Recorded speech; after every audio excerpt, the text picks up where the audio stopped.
নীটৰ পৰীক্ষা চলি আছে শিক্ষাগুৰুসকলে কেনেকৈ গাৰ্ড দিয়ে আপুনি আহিলে ডাইৰেক্টলি প্ৰত্যক্ষ কৰিব পাৰিব আমাৰ ছাত্ৰ ছাত্ৰীসকলৰ এটাই আমাৰ উদ্দেশ্য যে গাৰ্জেনসকলে যিখিনি সপোন লৈ আমাক দিছে সেই সপোনটো আমি বাস্তৱিক পৰিণত কৰিব লাগিবই যে গতানুগতিক যেনেকৈ আমাৰ বৰ্ডৰ পৰীক্ষাবিলাক চলি থাকে আজিকালি দেখা যায় ক'ত ৰাখি আমি টপাৰ ছেকেণ্ডেৰী ছিনিয়ৰ ছেকেণ্ডেৰী স্কুলৰ আমি জন্ম দিছিলোঁ 2022 চনতে আৰু তেনেকৈ আমি এপদ দুপদ কৰি আমি আগুৱাই আছোঁ এই আমাৰ ফাৰ্ষ্ট ফ্ল'ৰৰ পৰীক্ষাৰ দৃশ্য চাওক আমাৰ ছাত্ৰ ছাত্ৰীসকলে পৰীক্ষাত অৱতীৰ্ণ হৈছে খুব সুন্দৰকৈ ছাত্ৰ ছাত্ৰীসকলে পৰীক্ষাত অৱতীৰ্ণ হৈছে সেইটোৱে আমাৰ ক্লাছ 7ৰ ছাত্ৰ ক্লাছ 9ৰ ছাত্ৰ ক্লাছ 10ৰ ছাত্ৰ সেয়া আমাৰ ক্লাছ 8 ক্লাছ 6 ক্লাছ 10 তো আমি চিটৰ এৰেঞ্জমেণ্টটো ইমান ধুনীয়াকৈ কৰোঁ যে এটা ব্ৰেঞ্চত একেটা ক্লাছৰ দুজন ছাত্ৰ নপৰে যেনেকৈ আমাৰ চৰকাৰ আছে আমি তাক চৰকাৰ বুলিয়ে মাতোঁ সেই চৰকাৰ ফাৰ্ষ্ট ইয়েৰৰ সেইজন আমাৰ ক্লাছ 9ৰ আৰু সেইজন আমাৰ ক্লাছ 10ৰ ৰায়হান আৰু ছাত্ৰ ছাত্ৰীসকল ডাইভাৰ্ছ ৰিজনৰ পৰা আহিছে কোনোবাই যদি আহিছে লাহৰীঘাটৰ পৰা কোনোবা আহিছে লংকাৰ পৰা কোনোবা আকৌ ধুবুৰীৰ পৰা এটা আমাৰ ষ্টুডেণ্ট আছে আকৌ কোনোবা আহিছে চামগুৰিৰ পৰা গতিকে ছাত্ৰ ছাত্ৰীসকলৰ যিটো প্ৰতিযোগিতা মনৰ ভিতৰত যিটো সিহঁতৰ প্ৰতিভা আছে সেই প্ৰতিভাটোক যদি আমি এটা শ্বেপ দি পেলাই আগুৱাই লৈ যাব পাৰোঁ তেতিয়াহ'লে যিমান ডাঙৰ পৰীক্ষা নহওক কিয় সিহঁতক কোনে ৰখাব নোৱাৰে আমাৰ এজন ছাত্ৰক আপুনি যদি কুৱেশ্যন কৰে তুমি কোন ক্লাছত পঢ়া আজি কিহৰ পৰীক্ষা দি আছা নীটৰ পৰীক্ষা দি আছে কেইটা কুৱেশ্যন আছে 100টা কুৱেশ্যন পাৰিছেনে নাই এই পৰীক্ষাটো তোমাক লাভান্বিত কৰিব নে নকৰিব কৰিব সেইজন ছাত্ৰ চাওক আমাৰ ভাল ষ্টুডেণ্ট আশ্ৰাফুল আমি আশা কৰি আছোঁ তাক এবছৰতে ডাইৰেক্ট হাই ছেকেণ্ডেৰী পাছ কৰাৰ লগে লগে আমি যদি নীটত চিট পাব পাৰোঁ তাৰ কাৰণে আমি ইতিমধ্যে চেষ্টা আৰম্ভ কৰিছোঁ আমাৰ আৰু এজন ছাত্ৰ আছে এইজন আমাৰ হাই ছেকেণ্ডেৰী ফাৰ্ষ্ট ইয়াৰ যথেষ্ট ব্ৰিলিয়েণ্ট ষ্টুডেণ্ট তেখেতে যে পৰীক্ষাত অৱতীৰ্ণ হৈছে তুমি কোন ক্লাছত পঢ়া ফাৰ্ষ্ট ইয়াৰ আমাৰ ছাত্ৰৰ মন আছে ডক্টৰ হ'বলৈ যি ছাত্ৰ ছাত্ৰৰ সপোন সেই সপোন আৰু এজন চোকা ষ্টুডেণ্ট ক্লাছ 10ত পঢ়ে তোমাৰ নামটো কোৱা আলফৰিদ সাজিদ সৰকাৰ পৰীক্ষা কেনেকুৱা হ'ব চাগে ভালে হ'ব ছাৰ ভালে হ'ব ন এই যিটো পৰীক্ষাৰ যিটো আমি টেকনিক কৰিছোঁ টপাৰ ছেকেণ্ডেৰীৰ পৰীক্ষাটোৱে তোমাক হাৰ্ডৱাৰ্কিং লাভান্বিত কৰিব নে নকৰিব কৰিব আৰু এইবাৰ আৰু এজন একদম টপাৰ ষ্টুডেণ্ট আছে আমাৰ ইয়াতে আছে এইজন আমাৰ টপাৰ ষ্টুডেণ্ট ক্লাছ 9ৰ তোমাৰ এই পৰীক্ষাটো কেনেকুৱা হ'ল ভালেই হৈছে পৰীক্ষা মোৰ নাম মোহিত আচ্ছা বাকী তোমাৰ পৰীক্ষাটো ঠিকে আছে ফুল মাৰ্কছ পাবানে নাই পাব আশা কৰিছোঁ এনেকৈ যদি ছাত্ৰ ছাত্ৰীসকলে যদি আগুৱাই যাবৰ কাৰণে এতিয়াৰ পৰাই চেষ্টা অব্যাহত ৰাখে তেতিয়াহ'লে সিহঁতৰ ফাৰ্ষ্ট এটেমতে নীট বা JEE পৰীক্ষাৰ পৰা সিহঁতে কোনে আঁতৰাব নোৱাৰিব ডাইৰেক্টলি সিহঁতৰ চিটটো বুকিঙৰ নিচিনা হৈ যাব আমাৰ আৰু ছাত্ৰ আছে ইয়াতে আমাৰ বিশেষকৈ ইয়াতে আমাৰ হাই ছেকেণ্ডেৰী ফাৰ্ষ্ট ইয়াৰ আছে ক্লাছ আমাৰ 10 আছে ইয়াতে আমাৰ ক্লাছ 6 আমাৰ বেষ্ট ষ্টুডেণ্ট আমিতো আশা কৰি আছোঁ এইজন ছাত্ৰক আমি এইমছত লৈ যাম তোমাৰ নামটো কোৱাচোন আৰিফ শ্বাহ তেখেতে আমাৰ ক্লাছ 6ত এডমিশ্যন লৈছে আৰু যিটো প্ৰগ্ৰেছ সেই প্ৰগ্ৰেছ যদি এনেকৈ অব্যাহত ৰাখে সি এইমছত চিট পাবলৈ সক্ষম হ'ব আৰু আমি যিটো টেকনিক আৰম্ভ কৰিছোঁ সেই টেকনিকটো যদি সি সফলভাৱে সি পাৰ কৰিব পাৰে 6, 7, 8, 9, 10 আৰু ফাৰ্ষ্ট ইয়াৰ ছেকেণ্ড ইয়াৰ তাক এইমছৰ চিটৰ পৰা কোনেও ৰখাব নোৱাৰিব আমাৰ আৰু এজনী চোকা ছাত্ৰী আছে আমাৰ গোটেইকেইটাই চোকা কিন্তু আমি যিহেতু ছাত্ৰৰ ইণ্টাৰভিউ লৈ আছোঁ আপুনি অনলি ছাত্ৰহে চাই আছে আমি এতিয়া ছাত্ৰীৰ ফালে আগবাঢ়িছোঁ তানজিয়া আলমিন তাই ক্লাছ 10ৰ আমাৰ টপাৰ হয় এইটো কিহৰ পৰীক্ষা চলি আছে সেইটো মক টেষ্ট আৰু এজন টপাৰ আছে আমাৰ নচিম আমাৰ তাকো ৰখাব নোৱাৰে নীটৰ পৰা আমি ক্লাছ 8ত এডমিশ্যন লৈছিলে 8ৰ পৰা 9ত তাৰ যথেষ্ট ভাল ফলাফল দেখুৱাবলৈ সক্ষম হৈছে আৰু ক্লাছ 9ত এইবাৰ যাৰ যিটো প্ৰচেষ্টা দেখিছোঁ মানে মই জনাব লাগিব যে খুব কষ্ট কৰে ল'ৰাটোৱে আৰু মোৰ তাত লাগে তাক কোনে ৰখাব নোৱাৰে ফাৰ্ষ্ট এটেমতে নীট বা JEE পৰীক্ষা ক্ৰেক কৰিবলৈ সক্ষম হ'ব আজি পৰীক্ষাটো কেনেকুৱা হৈছে ভালে হৈছে ঠিক আছে এইবাৰ পৰীক্ষা লাগে নে নালাগে লাগে ঠিক আছে গতিকে আমাৰ ছেকেণ্ড ইয়াৰ আৰু এজন ছাত্ৰ আছে আমাৰ খুব ভাল ছাত্ৰ অনেজ ছাত্ৰ আজি কিহৰ পৰীক্ষা চলি আছে নীট মক টেষ্ট হৈ আছে নীটৰ মক টেষ্ট এই মক টেষ্টটোৱে তোমাক লাভ কৰিবি নে লছ কৰিবি বহুত পৰিমাণে লাভৱান কৰি আছে লাভান্বিত হ'ব ন আৰু পৰীক্ষাটো কেনেকুৱা হ'ব আজি ভালে হৈ আছে ভালে হৈছে না কিন্তু যদি আমি শিক্ষাগুৰুসকলে কৰোঁ সেই উদ্দেশ্য আগত লৈ আমি আজি পৰীক্ষা অনুষ্ঠিত কৰিছোঁ আৰু এই পৰীক্ষা আমাৰ চলি থাকিব। আমি এতিয়া ছেকেণ্ড ফ্ল'ৰলৈ আগবাঢ়িম। ছেকেণ্ড ফ্ল'ৰত আপুনি যদি আহে আৰু আমি এনেকৈ কলেজটো আমি ড্ৰয়িং কৰিছোঁ যদি ছাত্ৰ ছাত্ৰীসকল ঘৰত যিমানেই কষ্ট নকৰক কিয় কলেজত অহাৰ লগে লগে সিহঁতৰ মনবিলাক যদি ভাল লাগে, সিহঁতৰ মনত যিমান কষ্ট থাকক, টকাৰ অভাৱ থাকক বা যিয়ে নাথাকক কিয় কলেজত সোমোৱাৰ লগে লগে যাতে ভাল এটা এনভাইৰনমেণ্ট পাব পাৰে তাৰ কাৰণে আমি এই ব্যৱস্থা কৰিছোঁ। আমি আগবাঢ়িছোঁ আৰু এটা ক্লাছৰুমলৈ। সেয়া ক্লাছত পৰীক্ষা চলি আছে।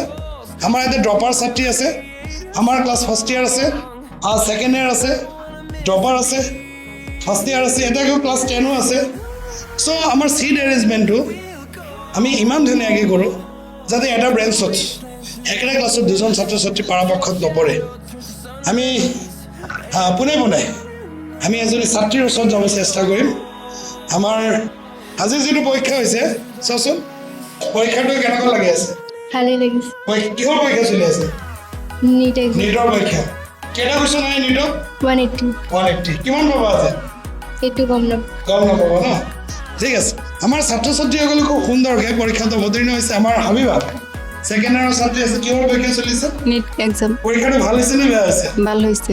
ভাল হৈছে। আমি আৰম্ভ কৰিছোঁ। আজি আপোনাক দেখাইছোঁ ক্লাছ 6ৰ ছাত্ৰ ছাত্ৰীসকলে নীটৰ পৰীক্ষা দিছে।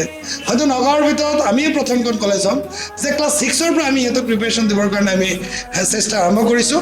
আৰু সঁচাকৈ মই আজি আপোনাক চেলেঞ্জ কৰি কৈছোঁ, হয়তো হায়াৰ ছেকেণ্ডেৰী ফাৰ্ষ্ট ইয়াৰ যিবিলাক ছাত্ৰ ছাত্ৰী আহে সেই ছাত্ৰ ছাত্ৰীসকলে কষ্টটো বহুত বেছি কৰিব লাগে, কাৰণ সিহঁতে বেছটো সিহঁতৰ নাথাকে।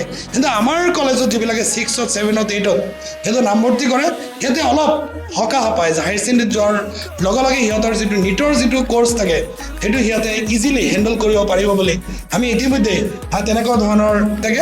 আৰু আমাৰ এতিয়া বহাৰ ছিষ্টেম নাই, বাইদেউ ভাগৰি গৈছে। হ'লেও আমাৰ ছাত্ৰ ছাত্ৰীসকলৰ যাতে উন্নতি হয় তাৰ কাৰণে বাইদেউসকলে অলপ কষ্ট কৰিছে। আমি বাইদেউসকলকো শলাগ জনাইছোঁ। আমাৰ আৰু এজনী লাহৰীঘাটৰ ছাত্ৰী আছে ছেকেণ্ড ইয়াৰ। কি ক'বা, কি পৰীক্ষা চলি আছে? নীটৰ এক্সাম চলি আছে। কি সপোন আছে? ডক্টৰ হোৱাৰ। ডক্টৰ হোৱাৰ সপোন আছে। ডক্টৰ হ'বলৈতো এটা ৰাস্তা নীটেই পাব লাগিব, বেলেগটো ৰাস্তা নাই। হয়। আৰু নীটত কম্পিটিশ্যনটো কিন্তু হাই চলি আছে বৰ্তমান। সেই কম্পিটিশ্যন দিব পাৰিবনে নাই? মই নিজৰ যিমান ট্ৰাই কৰিবলগীয়া আছে সিমান ট্ৰাই কৰিম। সেয়া ছাত্ৰ ছাত্ৰীসকলৰ মনত যদি আমি প্ৰতিযোগিতা আমি বৃদ্ধি কৰিব পাৰোঁ তেতিয়াহ'লে তাক কোনো শক্তিয়ে ৰখাব নোৱাৰে। আমি শিক্ষাগুৰুসকলে শিক্ষা প্ৰদান কৰিব পাৰোঁ, কিন্তু ছাত্ৰ ছাত্ৰীসকলৰ যিটো কম্পিটিশ্যন এই কম্পিটিশ্যনটো যদি ভিতৰত সৃষ্টি আমি কৰিব নোৱাৰোঁ তেতিয়াহ'লে কোনো ছাত্ৰই নীট বা কোনো ধৰণৰ কম্পিটিটিভ এক্সামত ছিট পাবলৈ সক্ষম নহ'ব। আমি সিহঁতক এটা এনভাইৰনমেণ্ট প্ৰদান কৰোঁ যে তোমালোকে অনলি বৰ্ডৰ কাৰণে প্ৰিপেৰেশ্যন ল'ব নালাগে। আৰু বিভিন্ন ধৰণৰ মানুহে এটা কথা কয়, এই যে ছাৰ নীট আৰু বৰ্ড, আৰে নীট আৰু বৰ্ডৰ পৰীক্ষাটো বেলেগ নহয়। আজি আপোনাক সংবাদ মাধ্যমৰ যোগেদি মই জনাব খুজিছোঁ, নীট আৰু বৰ্ডৰ কোৰ্চটো বেলেগ নহয়, একেটা কোৰ্চেই থাকে। সেইটো ছাত্ৰ ছাত্ৰীসকলৰ মাজত এটা শংকা যে নীটৰ কোৰ্চ বেলেগ নেকি, বৰ্ডৰ কোৰ্চ বেলেগ নেকি। একো বেলেগ নহয়, ছেম একেটা কিতাপৰ পৰাই নীটতো কুৱেশ্যন আহিব, বৰ্ডতো কুৱেশ্যন আহিব। আমাৰ এতিয়া ছাত্ৰ ছাত্ৰীসকলক যদি আপুনি চাই এতিয়া বিশেষকৈ ছাত্ৰী আছে, যে আমাৰ ফাৰ্ষ্ট ইয়াৰৰ ছাত্ৰ, এইজনে আমাৰ ড্ৰপাৰৰ ছাত্ৰী, এইজনে আমাৰ ফাৰ্ষ্ট ইয়াৰৰ ছাত্ৰী, এইজনে আমাৰ ড্ৰপাৰৰ ছাত্ৰী, ছেকেণ্ড ইয়াৰ, ফাৰ্ষ্ট ইয়াৰ, আমাৰ ফাৰ্ষ্ট ইয়াৰ, আমাৰ ছেকেণ্ড ইয়াৰ, আমাৰ ফাৰ্ষ্ট ইয়াৰ। আমাৰ ইয়াতে ছোৱালীবিলাকক আমি এৰেঞ্জমেণ্ট কৰাইছোঁ। আমাৰ টেষ্টত আমাৰ কলেজত হায়েষ্ট নম্বৰ পাইছিলে সুমায়া কোৱা, কিহৰ পৰীক্ষা চলি আছে? নীটৰ এক্সাম চলি আছে। নীটৰ পৰীক্ষা পাৰিছেনে নাই? পাইছোঁ। পাৰিছা না? কি হ'বলৈ মন আছে? ডক্টৰ হ'বলৈ মন আছে। কিন্তু ডক্টৰ হ'বলৈ মন থাকিলেই নহ'ব, কাৰণ প্ৰায় 24 লাখ ষ্টুডেণ্টে পৰীক্ষা দিব। তাৰ পৰা বিশেষকৈ আমি যদি ক'ব যাওঁ মাত্ৰ 5% ছাত্ৰ ছাত্ৰীয়ে ছিট পাব। কোন 5%-এ পাব? যিসকল ছাত্ৰ ছাত্ৰীয়ে প্ৰথম দিনাখনৰ পৰাই নীটৰ প্ৰস্তুতি ল'ব আৰু এনচিআৰটো মিলিব, আৰু এনচিআৰটো এটা লাইন পঢ়িব, এটা ৱৰ্ড পঢ়িব, তেতিয়া ক্লিয়াৰ কৰি সিহঁতে পঢ়িব লাগিব। আমাৰ আৰু এজনী ফাৰ্ষ্ট ইয়াৰৰ ছাত্ৰী আছে, তাই যথেষ্ট ভাল, আমাৰ হোষ্টেলতে থাকে। তোমাৰ নামটো কয়? সুমায়া নাছৰিন। কিহৰ পৰীক্ষা দি আছে? নীটৰ। কুৱেশ্যনবিলাক অলপ পাৰিছেনে নাই? পাইছোঁ। কি হ'বলৈ মন? ডক্টৰ হ'বলৈ মন আছে। এয়া আমাৰ ছাত্ৰীসকলৰ যিটো সপোন, সেই সপোনটো যদি আমি আখৰে আখৰে পালন কৰিব পাৰোঁ তাৰ কাৰণে আমি প্ৰচেষ্টা হাতত লৈছোঁ। আমাৰ গোটেই টীমটোৱে, আমাৰ মেৰান এডুকেশ্যন ছাৰ্ভিচেছ আৰু টপাৰ্ছ একাডেমী ছিনিয়ৰ ছেকেণ্ডেৰী স্কুলৰ গোটেই টীমটোৱে আৰু এটা ক্লাছৰুমলৈ আগবাঢ়িছোঁ। আমাৰ ছাত্ৰসকলে খুব ধুনীয়াকৈ পৰীক্ষাত অৱতীৰ্ণ হৈছে। আমাৰ ইয়াতে আমাৰ ক্লাছ ফাৰ্ষ্ট ইয়াৰ, ইয়াতে আমি ছেকেণ্ড ইয়াৰ, ফাৰ্ষ্ট ইয়াৰ, গোটেইকেইটাই কিহৰ পৰীক্ষা দি আছে? নীট এক্সাম নীটৰ এক্সাম দি আছে। কেইটা কুৱেশ্যন আছে? 182 কেইটা কুৱেশ্যন হ'ব? হ'ব লাগে হ'ব লাগে ন? ভাল হ'ব মানে আজি অলপ। হয় কি নাম তোমাৰ? মোৰ নাম মুকচান শ্বৰীফ মহম্মদ হক হ'ব, ডক্টৰ হ'বলৈ মন ন?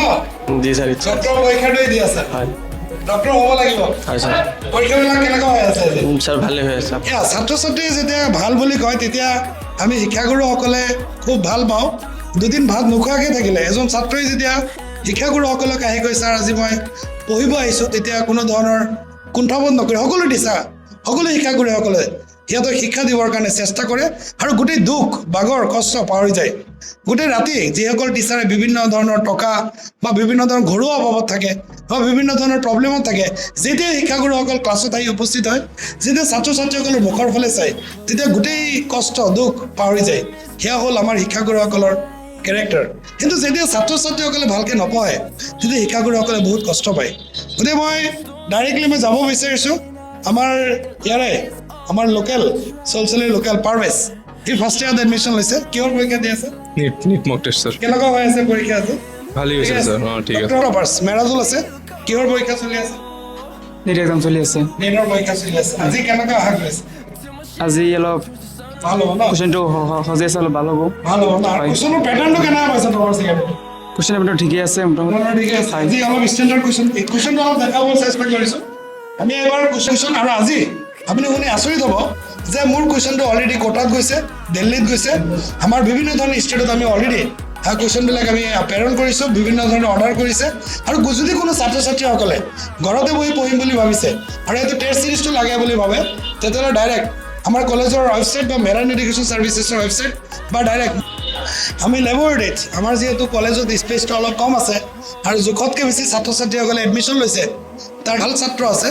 মোৰ বন্ধুৰ ভাইটি হয় মহচিন। কোৱা কিয় পৰীক্ষা চলি আছে? নীট পৰীক্ষা মক টেষ্ট পৰীক্ষা কিমানটা কুৱেশ্যন আছে? 180। 180 আজি কেইটা হ'ব তোমাৰ?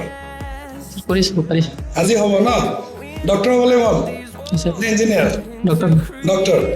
এই ছাত্ৰ ছাত্ৰীসকলে যেনেকৈ ডক্টৰটো চাওক, আমি ৰকেটৰ পিকচাৰ আঁকিছোঁ যাতে ছাত্ৰ ছাত্ৰীসকল মটিভেশ্যন হয়। ছাৰ আইজাক নিউটনৰ ফটো আমি আঁকিছোঁ। ছায়েন্স লেবৰেটৰী আছে আমাৰ ইয়াতে। আমি পোনে পোনে আহিছোঁ আমি আৰু এটা ক্লাছলৈ। আমাৰ ছাত্ৰ আমাৰ ফাৰ্ষ্ট ইয়াৰৰ ছাত্ৰ, ছেকেণ্ড ইয়াৰ ফাৰ্ষ্ট ইয়াৰ, সেইফালে ফাৰ্ষ্ট ইয়াৰ। আপুনি অলপ ইয়াতে ভিজুৱেল কৰক। এজন ছাত্ৰ আমাৰ কলেজতে ক্লাছ 10 পঢ়িছিলে, তাৰপিছত ইয়াতে এডমিশ্যন লৈছে। কিহৰ পৰীক্ষা চলি আছে? নীট নীটৰ। কেইটা কুৱেশ্যন আছে? 180টা। আজি কেনেকুৱা হ'ব পৰীক্ষা? আজি ভালেই হ'ব। ভালে হ'বলৈ মন আছে? ডক্টৰ এই চাওক ছাত্ৰ ছাত্ৰীসকলৰ সপোন ডক্টৰ হ'ব লাগে। গতিকে ডক্টৰ হ'বৰ কাৰণে আমি গতানুগতিক যিটো আমি বৰ্ডৰ পৰীক্ষা পাতোঁ তাতে সীমাবদ্ধ আমি থাকিলে নহ'ব। আমি বৰ্ডৰ পৰীক্ষা পাতিব লাগিব। কি পৰীক্ষা চলি আছে? নীট এক্সাম কেনেকুৱা? ভাল ভাল। ঠিক আছে, আমাৰ ছাত্ৰসকলে খুব সুন্দৰকৈ পৰীক্ষাত অৱতীৰ্ণ হৈছে। ক্লাছলৈ আগবাঢ়িছোঁ। ছাত্ৰীসকলে খুব সুন্দৰকৈ পৰীক্ষাত অৱতীৰ্ণ হৈছে। আমাৰ মৰিয়ম আছে, খুব ভাল ছোৱালী, ফাৰ্ষ্ট ইয়াৰ। কোৱা কিহৰ পৰীক্ষা? নীটৰ পৰীক্ষা চলি আছে। নীটৰ পৰীক্ষা চলি আছে। তাৰপিছত তোমাৰ সপোন কি? ডক্টৰ। ডক্টৰ। এই চাওক ছাত্ৰীসকলে ডাইৰেক্ট কেমেৰাৰ আগতে ডক্টৰ হ'ব পাৰে বুলি ক'ব পাৰে। মানে কেতিয়া ক'ব পাৰে? যেতিয়া তাৰ মাজত অদম্য সাহস থাকে, বিশ্বাস থাকে যে মই পাৰিম। আৰু এই পাৰিবৰ কাৰণে আজি গোটেই কলেজবিলাকে বিভিন্ন ধৰণৰ বন্ধৰ ব্যৱস্থা কৰিছে, কিন্তু আমি টপাৰ্ছ একাডেমীয়ে আমি বন্ধৰ সলনি আমি বেলেগ এটা চেষ্টা আমি হাতত লৈছোঁ। আমি ছামাৰ এক্টিভিটিজ কেম্পৰ ব্যৱস্থা কৰিছোঁ। আমি ষ্টুডেণ্টক বিশেষকৈ এটাই কথা বুজাওঁ যে 24 লাখ ল'ৰা ছোৱালী নীটত পৰীক্ষা দিব, তাৰ পৰা মাত্ৰ 5% ছাত্ৰ ছাত্ৰীয়ে নীটত ছিট পাবলৈ সক্ষম হ'ব। যদি ছাত্ৰী আছে, তুমি কোন ফাৰ্ষ্ট ইয়াৰ? ফাৰ্ষ্ট ইয়াৰত ৰাছুম আহমেদ। নীটৰ পৰীক্ষা দিছা? হয়, পৰীক্ষা ঠিকে আছে নে? ঠিক আছে। মাছুম পিয়াৰা, পৰীক্ষা কেনে হৈছে? ভালেই হৈছে। ছাত্ৰ ছাত্ৰীসকলৰ যিটো বিশ্বাস, সেই বিশ্বাসটো আমি বৰ্তাই ৰাখিব খুজিছোঁ। গাৰ্জেনসকলৰ যিটো বিশ্বাস, মাত্ৰ 2021 চনত মই MESত মাত্ৰ 4জন ছাত্ৰই আৰম্ভ কৰিছিল। 4জনৰ পৰা 10জন হ'ল। 22 চনত মই ফাৰ্ষ্ট ইয়াৰ খুলিলোঁ, 23 চনত মই 9 খুলিলোঁ, 24ত 8 খুলিলোঁ, 25ত এইবাৰ মই ক্লাছ 6-7 কৰিছোঁ। আৰু ইমান কম সময়ৰ ভিতৰত নগাঁৱৰ নিচিনা এখন শিক্ষাৰ কাৰণে যিটো আমি কি বুলি কওঁ, শিক্ষাৰ কাৰণে উন্নত স্থানত মই এনেকৈ যে আগুৱাব পাৰিছোঁ, তাৰ এটাই কাৰণ ছাত্ৰ ছাত্ৰীসকলৰ সহায় সহযোগিতা আৰু গাৰ্জেনসকলৰ অভূতপূৰ্ব বিশ্বাস। সেই বিশ্বাসৰ কাৰণে আমি এইখিনি পৰ্যায়ত আমি আহিব পাৰিছোঁ। আমাৰ আৰু এজনী ফাৰ্ষ্ট ইয়াৰৰ ছাত্ৰী আছে, নাম কোৱা? নিশা তাসনিম মাসি। নিশাত তাসনিম। কি হ'বলৈ মন? ডক্টৰ। আমি আৰু এটা ক্লাছলৈ আগবাঢ়িছোঁ। আমাৰ ক্লাছ 6ৰ এজনী ভাল ছাত্ৰী আছে আমাৰ পৰীক্ষাত অৱতীৰ্ণ হৈছে প্ৰথম দিনা এডমিশ্যন লওঁতে মই অলপ চিন্তাত পৰিছিলোঁ যে তাই কেনেকুৱা হ'ব পাৰিব নে নোৱাৰিব সন্দেহ কৰিছিলোঁ কিন্তু তাই আমাৰ কলেজৰ ভিতৰত এতিয়া বেষ্ট ষ্টুডেণ্ট হিচাপত জিলিকি উঠিছে নাম কোৱা মাৰ্জি ইয়াছমিন মাৰ্জি ইয়াছমিন আজি কিহৰ পৰীক্ষা দিছা নিট নিটৰ কেইটা কুৱেশ্যন আছিলে 50 কুৱেশ্যন 50 কেইটা হ'ব আজি হ'ব হ'ব আজি মই চেলেঞ্জ কৰিছিলোঁ মই কিবা কৈছিলোঁ চাগে যে যদি 40+ কুৱেশ্যন কৰিব পাৰা কিমান মাৰ্ক 40টা কুৱেশ্যন পাছ কৰিব পাৰিলে মই 500 টকা এৱাৰ্ড দিম বুলি কৈছিলোঁ ক্লাছ 6ত আহিয়ে যেতিয়া ছাত্ৰ ছাত্ৰীসকলে কম্পিটিশ্যন লেভেলত সিহঁতে কম্পিটিশ্যন দিবৰ কাৰণে সিহঁতে সুযোগটো পাই যায় তেতিয়াহ'লে কোনো শক্তিয়ে তাক ৰখাব নোৱাৰে মই এটাই কথা কওঁ এই ছাত্ৰী আছে আমাৰ ফাৰ্ষ্ট ইয়াৰৰ ছাত্ৰী ছেকেণ্ড ইয়াৰ আমাৰ ফাৰ্ষ্ট ইয়াৰৰ ছাত্ৰ কিহৰ পৰীক্ষা দি আছে নিটৰ পৰীক্ষা আমাৰ চেদি আছে নিটৰ MCQ পৰীক্ষা দি আছে পৰীক্ষা কেনেকুৱা হৈছে ভাল হৈছে আমাৰ ক্লাছ 9ৰ ছাত্ৰী আছে কি নাম নাৰ্গিছ চুলতানা কিহৰ পৰীক্ষা দিছে নিটৰ পৰীক্ষা দিছে ভাল হৈছে নে বেয়া হৈছে ভালেই হৈছে কিয় ছাত্ৰীসকলে যেতিয়া ভাল হৈছে বুলি যেতিয়া কয় তেতিয়া আমাৰ মনত সাহস আৰু বিশ্বাস বাঢ়ি যায় আৰু আমাৰ বিশেষকৈ আমাৰ ফাৰ্ষ্ট ইয়াৰৰ ছাত্ৰী আছে আমাৰ ছেকেণ্ড ইয়াৰৰ ছাত্ৰী আছে আমাৰ ফাৰ্ষ্ট ইয়াৰৰ ছাত্ৰী আমাৰ ছেকেণ্ড ইয়াৰৰ ছাত্ৰী ফাৰ্ষ্ট ইয়াৰৰ ছাত্ৰী ছেকেণ্ড ইয়াৰৰ ছাত্ৰী ফাৰ্ষ্ট ইয়াৰৰ ছাত্ৰী ছেকেণ্ড ইয়াৰৰ ছাত্ৰী এই যিটো ছাত্ৰীসকলৰ আমাৰ এজনী ছাত্ৰীক আমি সুধিব বিচাৰিছোঁ তোমাৰ নাম কি তোমাৰ ঘৰ মাফুজা খাতুন মামুজা খাতুন ঘৰ ধুনীয়াভেটি পথাৰ ধুনীয়াভেটি পথাৰ কোন স্কুলত পঢ়িছে বটদ্ৰৱা শ্ৰী শ্ৰী শংকৰদেৱ হ'বলৈ মন আছে সেইফালে চাই লওঁ শিক্ষক হ'বলৈ মন আছে শিক্ষক হ'বলৈ মন সেই ছাত্ৰীজনে একদম ধুনীয়াকৈ কৈছে শিক্ষক হ'বলৈ মন আছে তোমাৰ নাম কোৱা ইফতিহাজ আহমেদ তুমি ছেকেণ্ড ইয়াৰ হয় আজি পৰীক্ষা কেনে চলি আছে ভালেই হৈছে ভালে আছে সেই ছাত্ৰী আমাৰ সপোনখিনি বাস্তৱত ৰূপায়িত কৰিবৰ কাৰণে আমাৰ মাজত আৰু এজন শিক্ষাগুৰু আমি ইতিমধ্যে এপইণ্ট কৰিছোঁ ডক্টৰ ৰাজীৱ হুছেইন ছাৰ নিষ্ঠা সহকাৰে খুব ভালকৈ আমাৰ দায়িত্বখিনি পালন কৰিছে আজি আমাৰ যিটো পৰীক্ষা হৈ আছে সেই পৰীক্ষাটোৱে ছাত্ৰ ছাত্ৰীসকলক কি লাভান্বিত কৰিব মই ছাৰৰ পৰা দুই এটি কথা জানিব বিচাৰিছোঁ ধন্যবাদ ছাৰ আচলতে টপাৰ্ছ একাডেমি অকল নগাঁও ডিষ্ট্ৰিক্টৰে নহয় সমগ্ৰ অসমৰ এখন বৌদ্ধিক ক্ষেত্ৰলৈ পৰিণত হৈছে ইয়াত ক্লাছ 6ৰ পৰাই আমি নিটৰ কাৰণে আৰু JEEৰ কাৰণে আমি প্ৰিপাৰেশ্যন কৰোঁ আৰু ষ্টুডেণ্টছবিলাকক আমি এভৰি মান্থত মক নিট টেষ্ট এক্সাম আমি ইয়াত অনুষ্ঠিত কৰোঁ গতিকে ভৱিষ্যত দিনত ষ্টুডেণ্টখিনিৰ ক্ষেত্ৰত এইটো এটা ভাল সুবিধা বুলি আমি ভাবিছোঁ আৰু এইটো এই যিটো মিছন এই যিটো প্ৰজেক্ট এই প্ৰজেক্টত আমাৰ ইনষ্টিটিউশ্যনত আটাইখিনি ষ্টুডেণ্ট ছায়েন্সৰ ষ্টুডেণ্টছ আৰু আমি ক্লাছ 6ৰ পৰাই এই সকলো ষ্টুডেণ্টক আমি গাইড কৰি আছোঁ আজি যিহেতু এক্সামটো অনুষ্ঠিত হৈছে গতিকে এক্সামটোৰ ছাকচেছফুলি আমাৰ হৈ গ'ল 6, 7, 8, 9, 10, 11, 12 পৰ্যন্ত আমাৰ এক্সামটো হৈছে আৰু ফাইনেল নিট এক্সাম যেনেকৈ অনুষ্ঠিত হয় আমি তেনেকৈ এই এক্সাম অনুষ্ঠিত কৰি আহিছোঁ গতিকে আমি ভাবোঁ আমাৰ এই এক্সামেই ছাত্ৰ ছাত্ৰীসকলক ভৱিষ্যত দিনত নিট পৰীক্ষা সফলতাৰে উত্তীৰ্ণ হোৱাৰ ক্ষেত্ৰত সহায় কৰিব ধন্যবাদ